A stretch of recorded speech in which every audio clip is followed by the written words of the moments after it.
My name is Sherrese Clarke Soares, founder and CEO of HarbourView Equity Partners, and you're watching World Music Views. Hi, JR. How are you? Hi, Sharice. Finally. I know. Sorry for the delay. No, I definitely understand. I've been keeping up with all your moves. I probably know more about your life than you do. Oh my goodness. The way Well, I'm fully invested in HarbourView's progress. hey, good. Well, we need you to be. We need people rooting for us to be successful. Definitely. Um, well, thank you for taking the time. So I've been so World Music, let me tell you a little bit about what World Music Views is. World Music Views, we are a media publication that deals with music and music business for niche genres, reggae, dancehall, as you know, that's Jamaican thing. But we also deal with Afrobeats, which is an emerging genre, and reggaeton, which, as you know, comes from reggae, dancehall. So when I saw, I'm a subscriber of the Financial Times, and when I saw your article first in the Financial Times, I'm like, wow, this is exactly what I'm doing, because I also have another show with the Jamaica Stock Exchange called the Business and Entertainment Show. But I love what you're doing. First of all, tell us your Jamaican background and Yeah. how did you get your current job? Okay. Awesome. Well, I grew up as a first generation American in Queens, New York. For those who know Queens, and you know that it's a mezcla of immigrant communities where Caribbean and West African, um, cultures have a very strong influence. I grew up in Rosedale, Queens, which, for those of you who know, is on the border of Long Island and Queens. My parents immigrated to the United States and in the early 70s. So I grew up as a New Yorker, and I know I'm a fake Jamaican to many of you who believe that unless you're born in Jamaica, you're originally and from Jamaica. But I did grow up with a very heavy influence of Jamaican culture in my life, in my concentric circles and friends and otherwise, and also grew up going back home, as we call it, every summer, multiple times a year. And so that's sort of my history of how I grew up. I think, the story to starting HarbourView is a journeyed one, but it feels very much so like a destined one. My dad was an entrepreneur, so growing up watching my dad be an entrepreneur in real estate in Queens was something that, really inspired me to be thoughtful about how can I be impactful? How can I lead? I always thought that I would be an entrepreneur because I grew up in finance, grew up on Wall Street, working at Morgan Stanley for the better part of 2 decades. But as time progressed, opportunities provided itself for me to sort of really launch out on my own. And so, without giving kind of all of the sort of puts and takes, I would say that really just having a real eye towards keeping the destination in, front and center, even though the journey may be storied or change and shift over time, so that as opportunities present itself, you know when to grab it, which was sort of the case in my story. So you took the unconventional route, which most Jamaicans who go abroad to live, they either end up in restaurant business, the music business, or they end up in finance. You end up in finance, but also the music business. That route, were you ever tempted earlier before you got into finance to just do music? Because that's our edge, sports and entertainment. That's Jamaica's winning edge in the world. Were you ever tempted to be like, mommy, I want to be a runner, or I want to be something in the music industry? I again credit my parents. So my mom took me piano lessons every week, multiple times a week for about 15 years of my life. So culture was always a very big and strong part of what I did. We went and saw, Alvin Ailey every Christmas at City Center here. We watched and loved and engaged in, Caribbean culture. So, Oliver Samuels was a big thing growing up. So culture was always a heartbeat for me. It was a thing that I did. I tell people all the time, it's almost like I minored in the arts and education when I went to college. But I really loved who I could be to culture. I really always wanted to be fuel. My one sad credit is I was in Above the Rim as a kid as a cheerleader in the movie. Me and my friends, we all went to. Whoa, you're not just gonna skip over that. You were in Yeah, Above the Rim. I was in Above the Rim. Yeah, go check the credit. Tell me the scene. We're putting it right here. I don't know, but you can check the credit. But it wasn't really my ministry to really be in front of the camera, right? It was really my destiny to be fuel. I think where one of the things for me that I think I really thrive in is really being thoughtful around strategically how to build things, how to do things. And finance was my fluency. I went to Georgetown on undergrad, and I was an undergraduate business school major. And for those who don't know the undergraduate business school program at Georgetown, you're doing corporate finance in your first semester of freshman year. So I tell people all the time, I've been running around with my HP 12C since I was 17, the equivalent of being a child in diapers. So I'm very fluent in the topics of finance, but I had a love and a passion for culture. And how can I merge those two things together to create opportunities to do transactional work, to be fuel for culture? And so it has never really occurred to me to be in front of the camera. I shy away from it. I don't really like it. In building a business, I know that I'm the spokesperson for our firm. And so as a consequence, I have to do that. But it's not really ever been the thing that I wanted to do. So I've been fortunate to have a process that allows me to really do that. So you were at Morgan Stanley, and that's you working for someone, and then you moved into starting your own company, and you named it after HarbourView, which is the Jamaican roundabout before you get to the airport. How significant was that to you, and why HarbourView? What's the metaphor there? Yeah. So look, I mean, one of the things that I find really powerful in life is when people can live authentically to who they are. And I think that's true about Jamaica. I think that's why our culture is so core to value that we create. Because at the end of the day, it's so authentic to who we are. And that travels. That's why it travels around the world.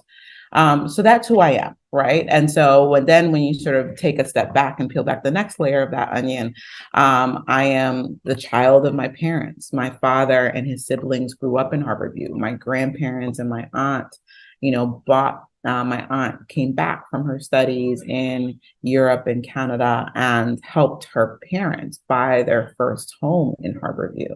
It was like the first settlement that was built for home ownership after independence from the British. And in that settlement, when I talk to diaspora, people of the diaspora that live here who are first generation or second generation children of, people who settled in HarbourView, are that spirit of seeing boundless, horizons, and also really being a point of hope and creating and building for that next generation, which was sort of what they were doing when they bought that home, when they have that deed. My aunt on another side of the family, also her mother bought her first home in HarbourView. They still have the deed, and it's yellowing and it's paper, and it's, they paid $5,000 for the house.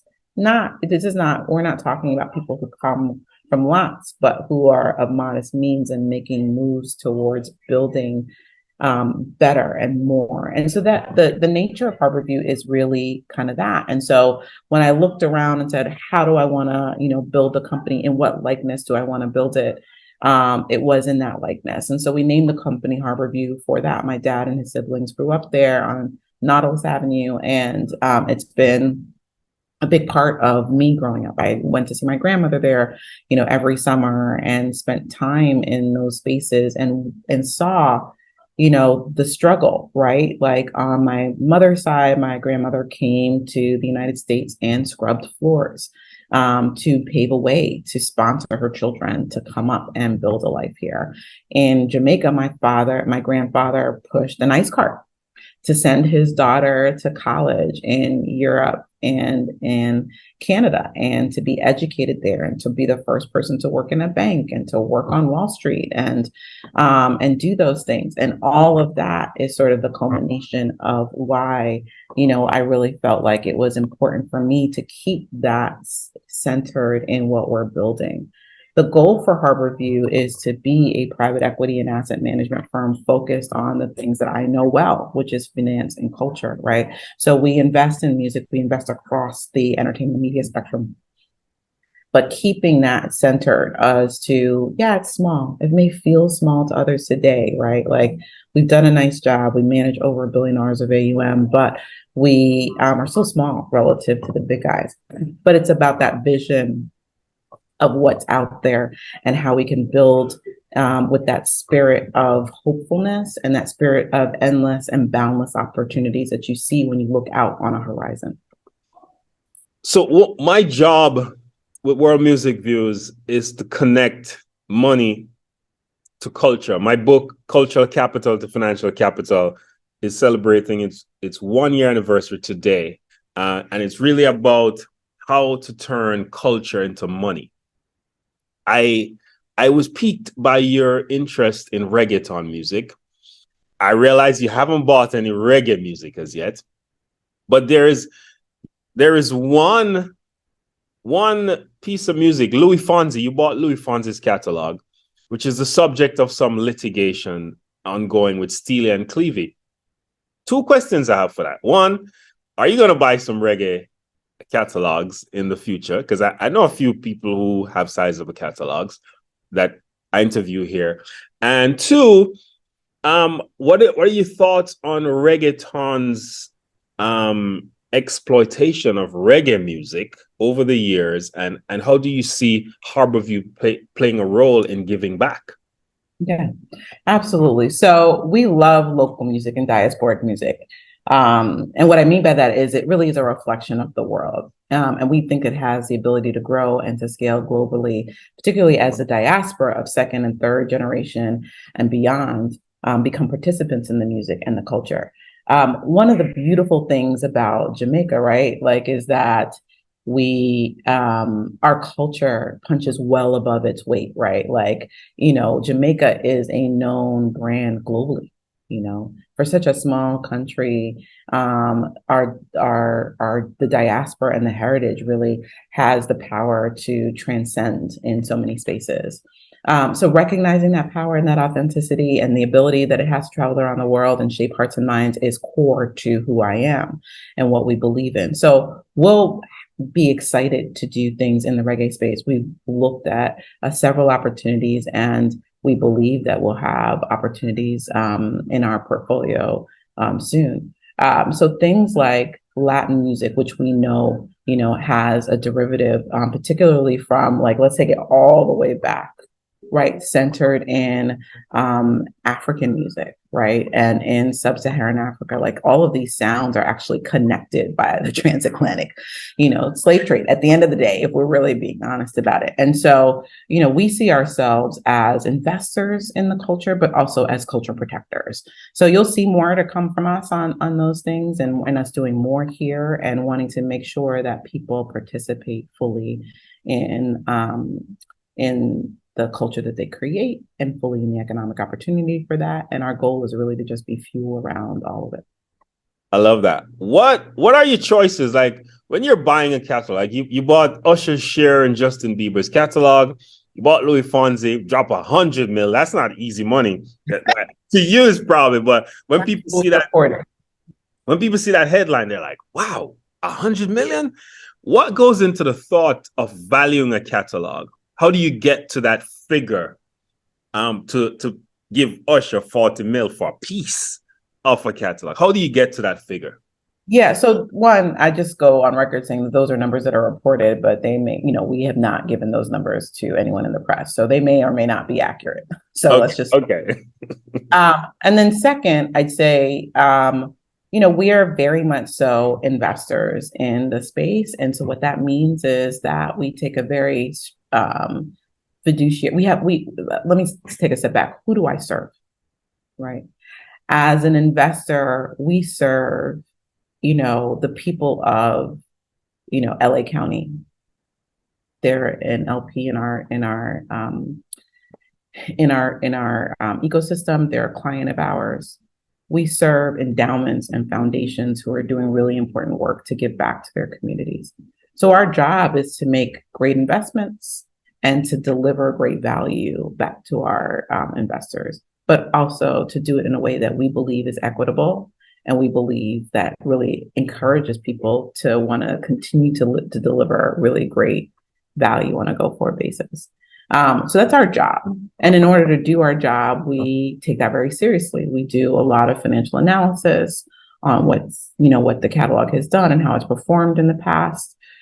We want to make sure that we are taking into consideration future trends. We take into consideration how it impacts our portfolio as a whole. And then we kind of put all that together and kind of come to a conclusion as to what we're willing to pay for it, taking into consideration that our first job is to serve, our clients and deliver a really great return to them, who again are people who are looking to live retirement with dignity, who are doing good work in the world by giving back to their communities. And so while we're not a non-for-profit by any stretch of the imagination, our for-profit organization is to create profits and to create return for those organizations. That's our first job.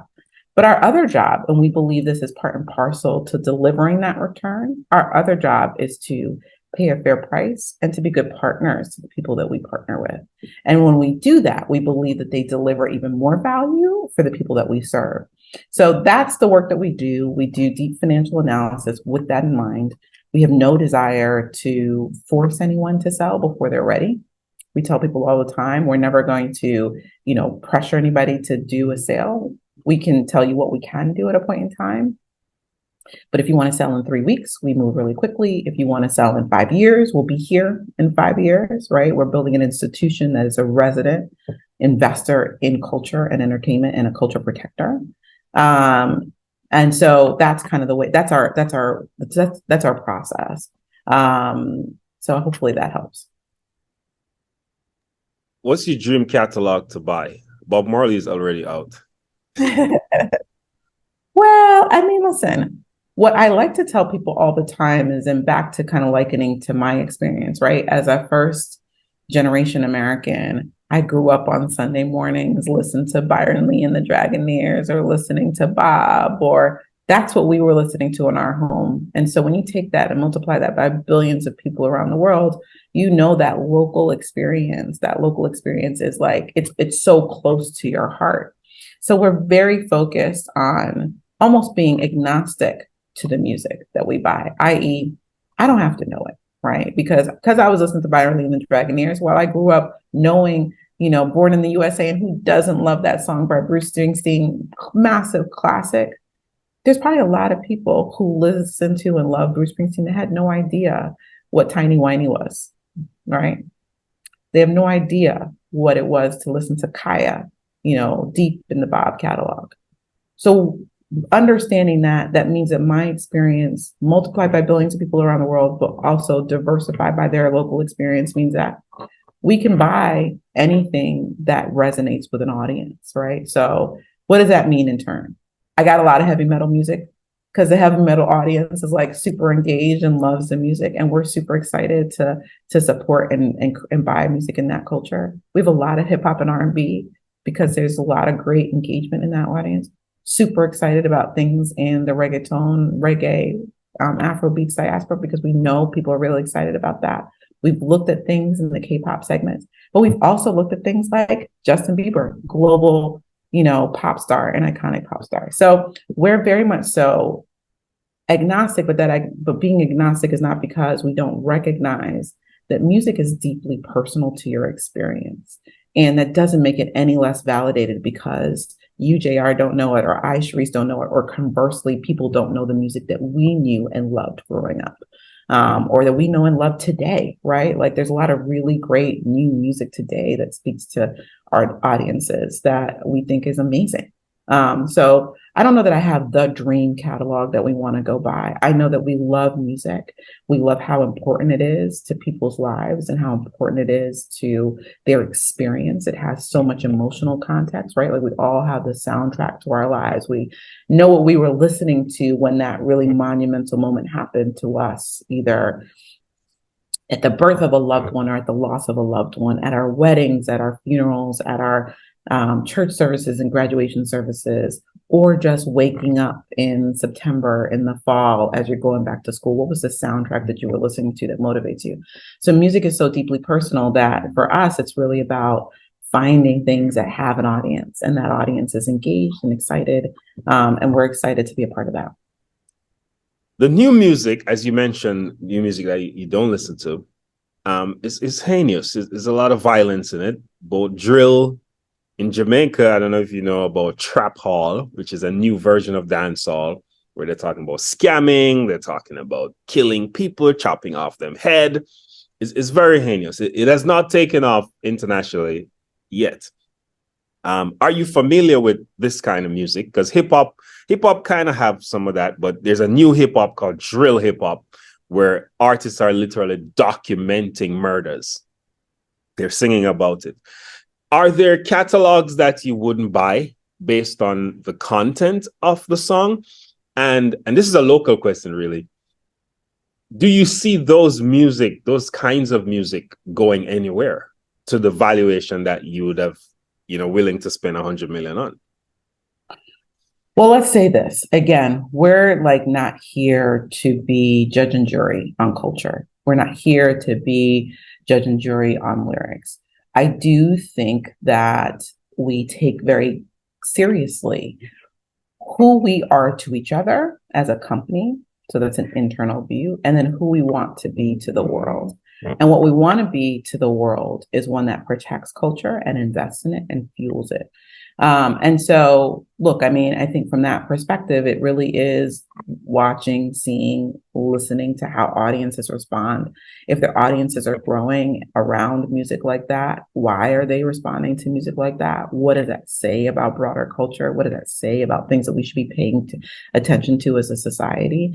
But we really do kind of evaluate each and every opportunity through this lens of, who is it to the culture? What does it mean to what does it say about who we are?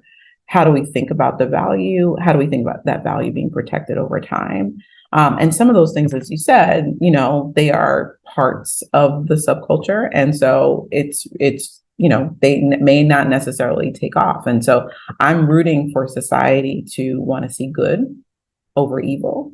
And so that's, I think, what I would say about that. Oh, that's a lovely answer. You were just awarded Billboard's one of Billboard's top 100 women.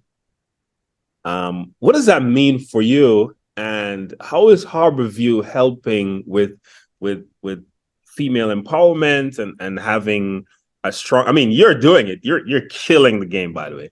But I'm sure there are lots of women coming up looking at you like, oh, one day I want to be Sherrese, What is HarbourView doing to help women, especially in the music business? And also just tell me, how does it feel to be one of Billboard's top 100 powerful women? I claim you as Jamaican, by the way. So powerful Jamaican woman. Well, I mean, listen, it's quite an honor to be on the Billboard Power 100. I mean, I think my contemporaries who are on that list, both male and female are on that list, are people that I've long respected in the music business and continue to respect and continue to aspire to be like. So, it's very humbling to be engaged in that space. I'd say as it relates to women and women investors, my entire time growing up as a finance professional has been colored by and influenced by women of color in particular. So for me, really focusing on making sure how I can create an infrastructure and a platform that allows people to see themselves is what I've been really, really focused on. So if you look at our team, I would tell you that our team is the table is intentionally set the way that you see it, which is to say, especially, I think this is also a little bit of the Jamaican culture breeding through, right? Like, we all know that we say out of many, one people, right? And that is 100% the way that we see our team. So our team, we try to make sure that everybody has a mirror to look into and a window to look out of, right? And so what that means is they can see themselves, but then they can also look out the window and learn from someone else too. That's really, really critical to us. So our team has a number of senior women across the business. It has a number of senior men across the business. We are kind of, a large, probably majority people of color, but we also have people, non-people of color on the team. We're really proud of that. We have multiple religious faiths on our team. It is important because culture is a reflection of the world. And so as we're investing in culture, it's really important that we understand all the various places that amazing culture can emerge from and being centered that way. So for me, it's one, hopefully being a beacon of hope. I want more women to join me on this journey, whether in the music business, to be in the C-suite, or in particular in private equity and in finance and Wall Street, to be on this journey, to be in the C-suite. That's really important to me. But I also want to make sure that we include in our narrative, in our voices, in our thesis, in our questioning every single day, the perspectives of the world, because I think it makes us better investors, it makes us better culture protectors, and how we go off and build HarbourView as an institution. Wow, I'm learning so much from you right now. This is my second to last question. We got 7 minutes. Okay. How do you see AI affecting how music is valued going forward? Do you feel threatened by AI? Do you think, I probably need to spend 50 million on that Luis Fonsi because AI is going to sing over the song? Or you see it as something that you're going to use, incorporate, and even add more value to the music? Yeah, so I don't live in fear. I'd say we are long duration owners of IP. And IP, we believe, has value over decades, right? Like, what's the Big Bob album that was released in 1976? But, 1973 was Catch a Fire, his first album, which never even sold. It's the 50th anniversary last week, by the way. Right. So just to understand that iconic things, music, things that resonate with culture, and sometimes they catch on early, sometimes, to your point, they catch on late. These things have the indelible ability to last for a very long time. What's happened since 1973 from a technology perspective? Lots of things that should have killed it all dead. First, we went from releasing in vinyl, then we're releasing on records and, cassette tapes, and people are burning cassette tapes and doing their own mixtapes, to then buying digitally, to then having it on streaming platforms, to then seeing it on YouTube, to then having it in TikTok, to then having it in gaming platforms, to then now talking about things like AI. NFTs, by the way, we had a moment in the NFT moment as well. So I don't live in fear. I think technology really actually expands the opportunities for IP. It doesn't contract it. Will there be disruption? Probably. Will there be things like, a fake Drake song, that's been created over the last few weeks? Yes. Is that something that needs to be corrected in the moment? Yes. But is there something that will come and emerge from this that will increase how we engage with music and with IP? I believe so. Okay. My last question is, give me your top 5 albums of all time. Oh, good Lord. How can they want to even choose top 5 albums of all time? Oh my goodness. I know there's a gospel in there somewhere. There's what? As a Jamaican, I feel that there's a gospel album in there somewhere. Well, I will disappoint you in that one. I love gospel music, but I don't think I have an album, right? Okay. I've got songs in my head, but I don't necessarily have an album. But you're right. Faith is like a key portion of who we are as a people. I love, Stevie Wonder's Songs in the Key of Life. That's like favorite of all time, like, very, very strong. Exodus is a big album for me, as it relates to, Bob Marley, like huge thing that I love. Buju's, what's Buju's big song? Till Shiloh. Which one? Till Till Shiloh. Shiloh. Oh, please. We could sing the whole album from cover to cover. Okay. Till Shiloh will have the whole place going crazy.